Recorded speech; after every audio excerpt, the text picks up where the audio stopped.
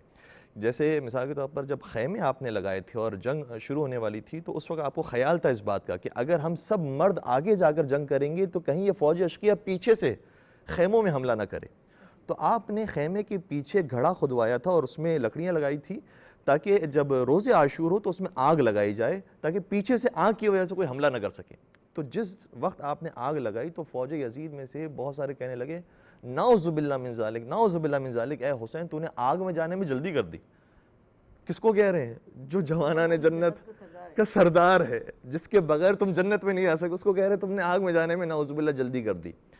تو یہ جو کربلا کے موقع، یہ عاشور کے دن جو کربلا میں یزیدی لشکر آیا ہے، یہ انتہائی تنفر کا اور انتہائی نفرت کا اور انتہائی دشمن اور عداوت کا اظہار کرنے والا تھا کہ امام حسین علیہ السلام کو 12 ضربوں کے ساتھ، اور بعض روایتوں کے مطابق 13 ضربوں کے ساتھ سر امام علی مقام کو ذبح کیا گیا. اور راوی کہتا ہے میں حیران تھا ان کی بے رحمی کے اوپر کہ جس گلے کو حضور سرور کائنات چوما کرتے تھے اس پر یہ خنجر چلائے جا رہے ہیں. اور حسین بھی کلام فرما رہے تھے کہ میں تمہاری بخشش کروا سکتا ہوں، میں تمہاری شفاعت کروا سکتا ہوں. اور راوی کہتا ہے کہ ابھی حسین کا کلام مکمل نہیں ہوا تھا تو کہ سر حسین کو ذبح کر دیا گیا. اس بے رحمی کے لوگ تھے جو کربلا میں روز عاشور امام حسین علیہ السلام کے مقابلے میں آئے تھے. جہاں تک صبر و استقامت کی بات ہے تو صبر کا استعارہ ہے حسین ابن علی. حسین ابن علی سے زیادہ اور کون ہوگا کہ جو صبر کرنے والا ہے، جس نے اپنا شہر چھوڑا. عام طور پر کسی کو اپنے شہر سے نکلنا پڑ جائے تو اس کے لیے بڑی ایک ہرٹنس کی بات ہوتی ہے اور ایک فیلنگز کی انسان کی بہت ہرٹ ہوتی ہے. اور خاص طور پہ وہ مدینہ کی جس کے اندر آپ کے نانا کی بھی قبر مبارک ہے، آپ کی مادر گرامی کی قبر مبارک ہے، آپ کے بھیا امام حسن مجتبیٰ علیہ السلام کی بھی قبر مبارک ہے. اس مدینہ کو آپ نے چھوڑا ہے. پھر آپ جب مکہ جاتے ہیں تو مکہ میں بھی آپ کو خوف ہے کہ حاجیوں کے لباس میں دین کے نام پر بے دینی پھیلانے والے لوگ یہاں پر نہ آ جائیں. وہاں پر آپ نے وہ بھی چھوڑا. اس کے بعد آپ کے جو جل قدر اصحاب تھے ان کی قربانی آپ نے پیش کی. اور یہ اصحاب کوئی معمولی اصحاب نہیں ہے. حبیب ابن مظاہر، مسلم ابن اوسجا، بریر حمدانی، زہیر قین، عبد الرحمن انصاری، یہ سب جل قدر انسان ہیں اور سب کے سب ایسے ہیں کہ جو ہمارے آقا بننے کے قابل ہیں. اور پھر اس کے بعد آپ کے جو شہزادوں کی شہادتیں ہیں. انسان کے لیے شاید اپنے آپ کو شہید کرنا پھر بھی آسان ہوتا ہے. میں چاہتا ہوں کہ میں جاؤں جہاد پر، میں اپنی جان پیش کروں، لیکن میرے سامنے میرا 4 سال کا بچہ مارا جائے، یہ مجھ سے برداشت نہیں ہو سکتا. میرے سامنے میرا بھائی، اور ایسا وفادار بھائی کہ جو ہر جگہ پہ میرا سایہ بنا ہوا ہے، وہ سایہ میرے ہاتھوں سے میری نظروں کے سامنے چھن جائے اور اس کے ہاتھوں کو قلم کیا جائے. وہ ابو الفضل عباس کی جو شہادت ہے وہ حسین ابن علی کے لیے اتنی سخت تھی کہ فرمایا الان ان کا سر ظہری، عباس تیرے جانے سے میری کمر ٹوٹ گئی ہے. اور پھر اسی طریقے سے آپ کے بھتیجے، آپ کے بھانجے جناب قاسم ہیں، جناب اون و محمد، ان تمام کی شہادتیں. اور یہ تو پھر بھی مردوں کا جہاد تھا. پھر جب بات سکینہ پر آئی ہے، بات شہزادی زینب کبریٰ پر آئی ہے، اور بات ان کے حجاب پر آئی ہے، تو پھر حسین ابن علی کے لیے قربانی دینا آسان نہیں تھا. لیکن یہ ساری چیزیں وہ تھی کہ جو آپ کے نانا رسول خدا نے آپ کو خواب میں فرمائی تھی کہ شاء اللہ ان یراک قتیلا، خدا یہ چاہتا ہے کہ اے حسین تجھے شہید دیکھے تاکہ اس کا دین بچے. وشاء اللہ ان یراک، اور خدا یہ چاہتا ہے کہ تم اسیرہ، کہ تمہاری بہنوں کو اسیر دیکھے تاکہ اس کا دین بچے. اور دین کے اندر ہمیں اس دین کو بچانے کے اندر دو ہی ہستیوں کا کردار نظر آتا ہے. مدینہ سے کربلا حسین ابن علی نے دین کو بچایا ہے، اور کربلا سے پھر یہ پورا سفر ہوتے ہوئے دوبارہ جب مدینہ پہنچا ہے تو شہزادی زینب بنت علی نے اس دین کو بچایا ہے. تو دین کے یہ دو رکن تھے کہ جس کو خدا جانتا تھا اور چاہتا تھا کہ ان دو ہستیوں کے ذریعے میرا صحیح دین پہنچے. اور میں یہاں پر درخواست کروں گا ناظرین سے کہ کربلا کے میدان میں اس لیے ہمارے لیے درس بہت زیادہ امپورٹنٹ ہے کہ کیونکہ کربلا میں نواسۂ رسول کو یہودیوں نے آ کر نہیں مارا ہے، عیسائیوں نے آ کر نہیں مارا ہے، مجوسیوں نے آ کر نہیں مارا ہے، بے دینوں نے، کافروں نے آ کر نہیں مارا ہے، ان مسلمانوں نے آ کر مارا ہے جو اپنے آپ کو بھی مسلمان کہتے تھے لیکن نواسۂ رسول کے قاتل بھی تھے. اس کا مطلب یہ ہوا کہ دو ورژنز ہمیں اسلام کے نظر آتے ہیں، ایک یزیدی ورژن ہے، ایک حسینی ورژن ہے. آپ کو کون سا ورژن اختیار کرنا ہے اور آپ کو کس ورژن کے اوپر چلنا ہے؟ اگر کوئی حسین ابن علی کے مشن پر آنے والا ہے تو سختیاں ضرور ہے، لیکن اس کے بعد جنت کے شہزادوں کی جنت انشاءاللہ نصیب ہونے والی ہے. میں علامہ تقی مہدوی صاحب سے کی گفتگو سے استفادہ کرتے ہوئے میں مفتی عابد مبارک صاحب کی سے متوجہ ہوتی ہوں اور آپ سے یہ سوال پوچھنا چاہتی ہوں کہ کربلا ہمیں یہ کیسے سمجھاتی ہے کہ تعداد نہیں، اصولی موقف اصل طاقت ہوتا ہے؟ تعداد معنی نہیں رکھتی، اصول معنی رکھتے ہیں. یہ بات تو آپ نبی پاک صلی اللہ علیہ وآلہ وسلم کی زندگی سے پہلے ڈے ون سے شروع ہوتا ہے کام. تو میرے آقا کریم علیہ السلام نے جو نعرہ حق بلند کیا تو وہ اکیلے تھے، تنہا تھے، اور پھر ایسی ایسی طاقتیں سامنے آئیں کہ جن کے پاس وہ سارا نظام تھا، لیکن حضور علیہ السلام نہیں جھکے. اور یہاں تک فرمایا کہ میرے ایک ہاتھ میں چاند اور دوسرے میں سورج لا کے رکھ دو تو پھر بھی نہیں مانوں گا. اور پھر بھی یزید یعنی کہ ابو جہل جو اس دور کا یزید تھا، اس کی یا ابو لہب، ان کی کسی بات کو قبول نہیں کروں گا، تبلیغ دین کی راہ میں کسی رکاوٹ کو برداشت نہیں کروں گا. اسی رکاوٹ کو توڑتے ہوئے امام حسین نے تعداد کے بجائے حق کو اختیار کرنا گوارا کیا اور وہ حق کے لیے کھڑے ہوئے. اور ایک محتاط اندازے کے مطابق وہ 72 جو کربلا میں جام شہادت نوش کر گئے، اس وقت تو مسلمانوں کی تعداد جو ہے وہ کروڑوں میں آ گئی تھی، کیونکہ جو ہے بہت سارے ممالک فتح ہو چکے تھے. اور وہاں پر جو ہے وہ ایک لشکر جو تھا، اس میں بھی ہم یہ وضاحت کرتے چلیں کہ امام حسین رضی اللہ تعالی عنہ نے اس طاقت یزید کا مقابلہ کیا اس ایمان کے ساتھ جو سیدہ زہرا پاک کے خون کی برکت سے ان کے اندر تھا، جو نبی پاک صلی اللہ علیہ وآلہ وسلم کی تربیت کی برکت سے ان کے اندر تھا. یہ جن کو فرمایا گیا تھا کہ سیدہ شباب اہل جنہ، یہ وہ چیزیں جو ان کو انعام کے لیے عطا فرمائی تھی، وہ جو اللہ کا قرب ان کے پاس تھا، اس کے لیے یہ آئے ضرور، لیکن جنگ کرنے کے لیے نہیں آئے تھے. اگر جنگ کرنے کے لیے آتے تو یقیناً اس وقت جو مسلمان تھے وہ ضرور لشکر حسین میں شامل ہوتے. لیکن یہاں پر ایک الگ ہی منظر تھا. وہ منظر یہ تھا کہ طاقت یزید کے پاس تھی، تخت یزید کے پاس تھا. وہ نواسہ نبی کو جھکانا چاہتا تھا اپنی طاقت کے سامنے، اور امام حسین کھڑے ہوئے تھے اپنے ایمان کی جرأت سے، اپنے ان اصولوں پر جو اصول نبی پاک صلی اللہ علیہ وآلہ وسلم کے مقدس جوہر تربیت سے میرے آقا امام حسین کو عطا ہوئے تھے، جو سیدہ زہرا پاک کی برکت سے، مولا علی مشکل کشا کی برکت سے جو فیض امام حسین کو عطا ہوا تھا کہ تمہاری شہادت، تمہارا کھڑا ہونا، تمہارا قیام، تمہارا یزیدیت کا مقابلہ، یہ اسلام کو ایک نئی اونچائیوں اور بلندیوں پر لے جائے گا. اور جو لوگ اس میں بدعات کو انکلوڈ کرنا چاہتے ہیں، رسومات کو، خرافات کو، غیر شرعی چیزوں کو لانا چاہتے ہیں، ان سب کو تہس نہس کرنے کے لیے تمہارا قیام، اور تمہارا قیام ایسا کہ جس میں یہ شان ہو کہ تم لاکھوں نہ ہو، تم تنہا تمہارے گھر والے ہوں، اور تم اتنے بڑے تخت کو تہس نہس کر کے ملیا میٹ کر دو. وہ کیا امام حسین نے. تو یہ وہ اصول تھے جس کے اوپر امام حسین کھڑے ہوئے، اور اتنی طاقتوں کے باوجود یزید غالب بن گیا. اتنی طاقتوں کے باوجود یزید تباہ و برباد ہو گیا. وہ تو سمجھتا تھا کہ ابھی تو میری عمر 30 سال کے قریب ہے, میں تو 100 سال جیوں گا, 70 سال جو ہے میں عمارت کروں گا, 70 سال میں تخت نشین رہوں گا. لیکن وہ تھوڑے ہی دنوں کے بعد اس مرض میں مبتلا ہو گیا پیٹ کے, کہ یہ پیٹ کے مرض نے اس کا پیٹ ہی پھاڑ دیا, اور اتنی بدبو آتی تھی کہ کوئی معالج بھی اس کے قریب نہیں جاتا تھا. تو اتنی بدترین موت کا شکار ہوا. امام حسین تو پاکیزہ شہادت لے گئے.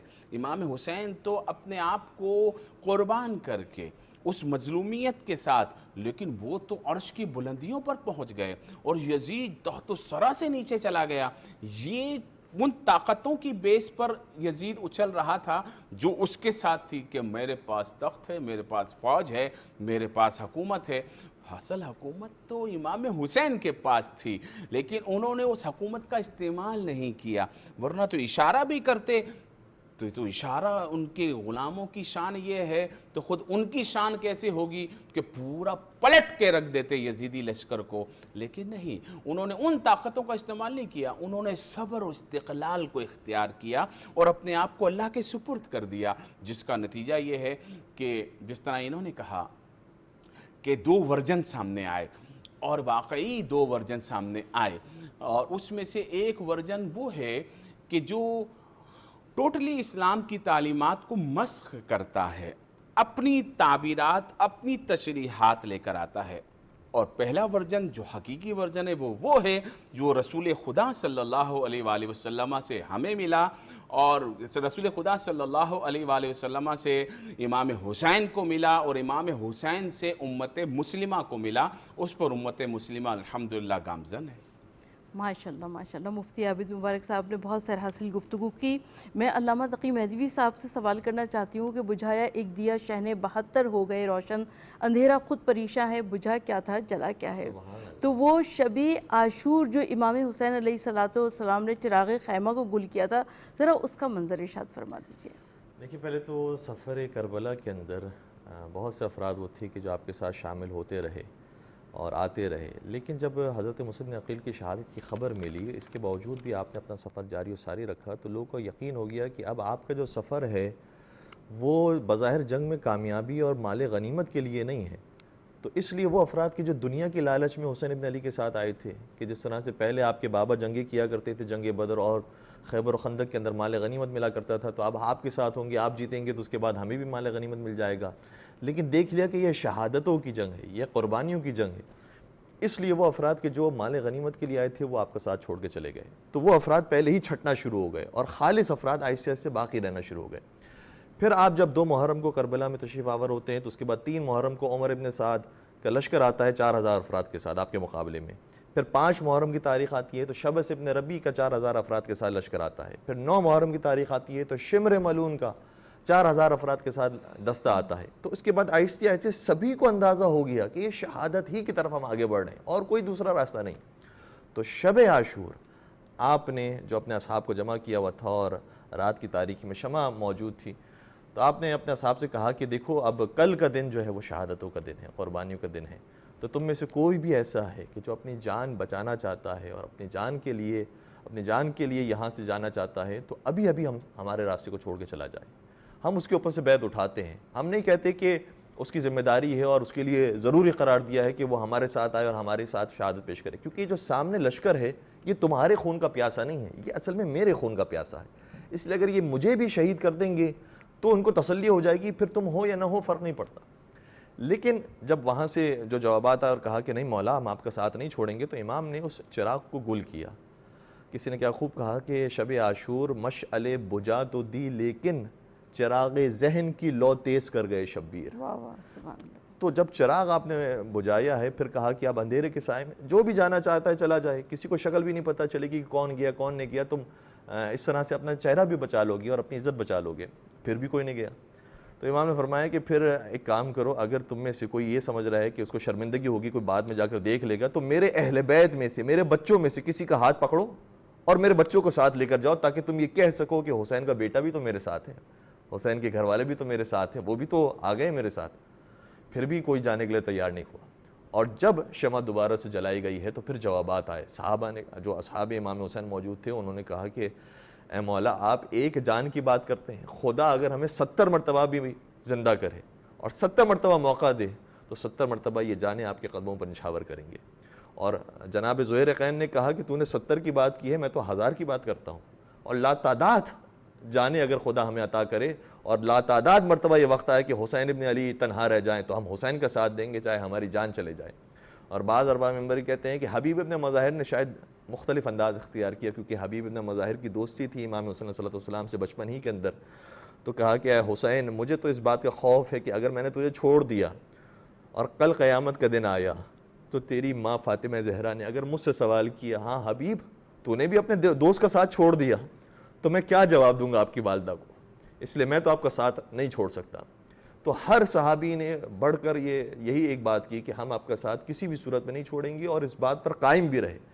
یہ واحد شاید تاریخ اسلام کی نہیں تاریخ بشریت کی جنگ ایسی ہے کہ جس میں لشکر کا کوئی ایک سپاہی بھی فرار نہیں اختیار کرتا ہے, سب کے سب ڈٹے ہوئے ہیں, سب کے سب استقامت کے ساتھ ہیں. اور پھر امام حسین کے لشکر کی شان یہ ہے کہ آپ کا 72 کا لشکر ہونے کے باوجود بھی آپ نے پورے پروٹوکول کے ساتھ اس کو پیش کیا. ایسے نہیں کہ 72 ہیں ہمارے تو ایک ساتھ ہی مقابلہ کرتے ہیں, ایک ساتھ ہی شہید, صرف شہادت مقصد نہیں ہے, پوری آپ نے پالیسی اپنی سمجھائی ہے. اس لیے دائیں طرف کا ایک لشکر آپ نے معین کیا, چند افراد کا تھا لیکن اس کی بھی سربراہی عطا کی جناب زہیرقین کو. ایک بائیں طرف کا لشکر تھا, اس کی سربراہی دی حبیب ابن مظاہر کو, اور پورے لشکر کی سربراہی دی حضرت ابو الفضل عباس کو. اور کہا کہ ایک ایک کر کے تن بتن جا کر جنگ کرنا. لیکن جب تن بتن جا کر جنگ ہوئی اور عمر سعد نے دیکھا کہ جس کو وہ بیچتا ہے وہ واصل جہنم ہوتا ہے, تو عمر سعد نے کہا کہ تم یہ کیا سمجھتے ہو کہ تم ایک ایک کر کے مقابلہ کرو گے اور جیت جاؤ گے؟ اگر تم ایک ایک کر کے آتے رہے تو یہ تمہیں آخر تک ایسے واصل جہنم کریں گے کہ یہ باقی رہیں گے, تم مر جاؤ گے. اس لیے سب مل کر حملہ کرو. فَحْمِلُوهُ عَلَيْهِ مِنْ كُلِّ جانب, ہر جانب سے, ہر طرف سے حملہ کرو. اور جب کم از کم 30,000 افراد ہیں تو کتنوں کے ہاتھوں میں تیر ہے, کتنوں کے ہاتھوں میں تبر ہے, کتنوں کے ہاتھوں میں نیزے ہیں اور کتنوں کے ہاتھوں میں تلوار ہیں. تو جب یہ تیروں کی برسات ہوئی ہے تو پہلے ہی حملے کے اندر بہت سارے تیر ایسے تھے کہ جو شہدائے کربلا کے جسم مطہر پر پیوست ہوئے, اور کوئی بہت سارے افراد وہ تھے کہ جن کو شہادت نصیب ہوئی. اور اس کے بعد پھر آہستہ آہستہ جو دیگر افراد تھے انہوں نے آ کر مقابلہ کیا, انہوں نے آ کر بتایا کہ ہم کون ہیں, ہمیں پہچانو. امام حسین علیہ السلام نے اس موقع پر جو ایک کام کیا وہ بڑا امپورٹنٹ کام ہے. وہ یہ ہے کہ سامنے والا لشکر میں سے کوئی فرد اس ڈاؤٹ کے اندر نہ رہے کہ جس کو وہ مار رہا ہے وہ کوئی پتہ نہیں, نہ جانا انسان ہے, ہمیں نہیں پتا تھا کون ہے, ہم سمجھ رہے تھے کہ باغی ہے, خارجی, اس لیے ہم آ کر مقابلہ کرنے کے لیے آ گئے. نہیں, امام حسین نے بار بار خطبے دیے ہیں اور روز عاشور کم از کم 3 خطبے دے کر بیان فرمایا ہے اچھی طرح مجھے پہچان لو. جو مجھے جانتا ہے من عرفنی فقد عرفنی, جو مجھے جانتا ہے وہ تو جانتا ہے, جو نہیں جانتا وہ پہچان لے کہ انا الحسین ابن علی, میں علی کا بیٹا حسین ہوں, اور میرے نانا رسول خدا ہے, میری نانی خدیجہ طاہرہ ہے, میری ماں فاطمہ زہرا ہے, میں صفا و مروہ کا مالک ہوں, میں خانہ کعبہ کا وارث ہوں. پورا اپنا تعارف کروایا. پھر یہ بھی کہا اگر تم یہ نہیں بھی رکھتے ہو اور تم یہ کہتے ہو کہ نہیں ہم تو مسلمان ہی نہیں ہیں, تو یہ مجھے بتاؤ کہ میں نے کون سا ایسا جرم کیا ہے جس کی سزا میں تم قتل کرنا چاہتے ہو؟ میں نے تمہارے مردوں میں سے کسی کو مارا ہے, میں نے کسی نعوذ باللہ کسی کی ناموس پر ہاتھ ڈالا ہے, میں نے کسی کے گھر پہ کوئی چیز کی ہے, کیا کیا ہے میں نے کہ جس کی سزا تم یہ دینا چاہتے ہو کہ مجھے قتل کرنا چاہتے ہو؟ پھر امام نے فرمایا کہ جو فضائل میں بیان کر رہا ہوں کہ میں جوانان جنت کا سردار ہوں, حضور نے فرمایا تھا حسین منی وانا من حسین, حضور نے فرمایا تھا کہ ان الحسین مصباح الہدی و سفینۃ, جو میں فضائل بیان کر رہا ہوں اگر تمہیں میری بات پر یقین نہیں آتا تو اب بھی وہ اصحاب موجود ہیں کہ جو رسول کے زمانے میں بھی تھے اور آج کے زمانے میں زندہ ہیں, جا کر ان سے پوچھ لو. جابر ابن عبداللہ انصاری موجود ہے, جا کر ان سے پوچھو جو میں کہہ رہا ہوں وہ صحیح کہہ رہا ہوں یا نہیں کہہ رہا. انس ابن مالک موجود ہیں, زید ابن ارقم موجود ہے, ان سے تصدیق کرواؤ, اور اگر وہ تصدیق کر دیں تو پھر تم ہمارے مقابلے پر نہیں آنا. تو امام نے مکمل حجت تمام کرنے کے بعد پھر انتظار کیا ہے, اور وہاں سے جنگ کا آغاز ہوا ہے, تو امام نے دفاع کے اندر مقابلہ فرمایا ہے. ہاں, میں علامہ تقی مہدوی صاحب کو بہت شکریہ ادا کرنا چاہتی ہوں. اور مفتی عابد مبارک صاحب سے میرا سوال یہ ہے کہ یزید کا بیٹا جو کہ کہتا ہے کہ میں اس تخت پر نہیں بیٹھ سکتا جس کے پائے خون حسین میں ڈوبے ہوئے ہوں, کیا یہ امام حسین علیہ السلام کی بہت بڑی فتح نہیں ہے؟ بلا شبہ امام حسین رضی اللہ تعالی عنہ کی یہ جنگ ہر اعتبار سے عظیم الشان فتح ہے. اخلاقیات کا معیار دیکھیں تو سب سے بلند و بالا ہے, روایات کا معیار دیکھیں تو سب سے بلند و بالا ہے, عادات کا معیار دیکھیں تو سب سے بلند و بالا ہے. یزید پلید کے بیٹے کا یہ کہنا جس طرح آپ نے بیان کیا, اس سے بڑی اور کیا بات ہو سکتی ہے کہ وہ اعتراف جرم بھی ہے یزید کے ان گناہوں کا، اور ساتھ میں وہ احساس ندامت بھی ہے کہ میری اوقات ہی کیا ہے کہ میں اس تخت پہ بیٹھوں جس تخت کے پائے خون امام حسین سے رنگین ہیں۔